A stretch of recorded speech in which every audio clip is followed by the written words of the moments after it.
Hello friend, आज के इस वीडियो में हम लोग डिस्कस करेंगे ग्राफ के अंदर साइकिल को डिटेक्ट करना।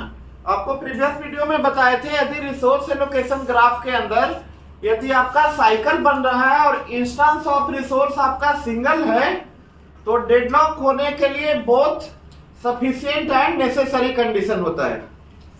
बट यदि आपका ग्राफ में साइकिल होगा और इंस्टेंस ऑफ रिसोर्स मल्टीपल होगा तो वो डेडलॉक के लिए नेसेसरी कंडीशन हो सकता है बट नॉट सफिशिएंट कंडीशन। तो इस ग्राफ में हम लोग देखते हैं कि साइकिल कौन कौन सा बन रहा है। तो इसमें दो साइकिल है इस ग्राफ में। नंबर 1 पहला साइकिल जो है हमारा पहला साइकिल लिखते हैं। फर्स्ट साइकिल P1 से स्टार्ट करेंगे हम लोग। P1 is requesting for R1। देखिए यहाँ पे P1 R1 के लिए रिक्वेस्ट कर रहा है और R1 रिसोर्स जो है एलोकेटेड है प्रोसेस P2 के साथ। R1 रिसोर्स जो है प्रोसेस P2 के साथ एलोकेटेड है और P2 जो है रिक्वेस्ट कर रहा है किसका, R3 का। यहाँ देखिए P2 R3 के लिए रिक्वेस्ट कर रहा है और R3 का जो रिसोर्स है वो एलोकेटेड है with process P3 and P3 आपका रिक्वेस्ट कर रहा है किसका, R2 का। P3 R2 एंड R2 जो है आपका एलोकेटेड है P1 के साथ। तो पहला साइकिल बन रहा है, यानी इस ग्राफ में हमारा सर्कुलर बेट का कंडीशन हो रहा है। Cycle number 1 P1 R1 R1 P2 P2 R3 and R3 allocated with P3 and P3 is requesting for R2 and R2 again allocated है किसके साथ, P1 का। सर्कुलर बेट में आपको बताए थे कि आपका सेट ऑफ प्रोसेस एक दूसरे के लिए बेट कर रहा है।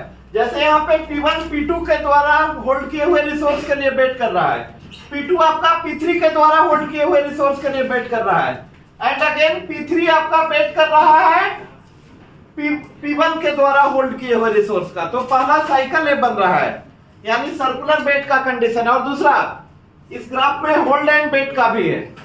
P1 आपका होल्ड किए हुए R2 को, देखिए यहाँ पे होल्ड किए हुए हैं किसको, R2 को, और बेट कर रहा है किसके लिए, R1 के लिए। मतलब process P1 is holding resource R2 and wait for resource R1। ठीक है, तो पहला साइकिल ये हमारा क्लियर हो गया। अब सेकंड साइकिल देखते हैं हम लोग। सेकंड साइकिल P2 से स्टार्ट करते हैं। P2 is requesting for R3, process P2 is requesting for R3 and R3 is allocated with P3 and P3 process is requesting for R2 and R2 is allocated with R2 resource is allocated with P2। यानी दो process इस cycle में। P2 wait कर रहा है P3 के द्वारा hold किए हुए रिसोर्स का। देखिए P2 वेट कर रहा है P3 के द्वारा होल्ड किए हुए रिसोर्स का और P3 वेट कर रहा है P2 का। तो सर्कुलर वेट में यही होता है कि आपस में प्रोसेस जो है एक दूसरे का क्या करता है, वेट करता है। तो ये जो ग्राफ है हमारा ये डेडलॉक फ्री ग्राफ नहीं है, ये ग्राफ में डेडलॉक है क्योंकि इसमें दो साइकिल हो रहा है। साइकिल नंबर 1 ये है एंड साइकिल नंबर 2। तो यदि ग्राफ में आपका साइकिल होगा और इंस्टेंस ऑफ रिसोर्सेज सिंगल है तो ये डेडलॉक होने के लिए both necessary and sufficient condition होता है। ओके, नेक्स्ट वीडियो में हम लोग डिस्कस करेंगे साइकिल ग्राफ में होगा तब भी आपका डेडलॉक नहीं होगा। Okay, thank you.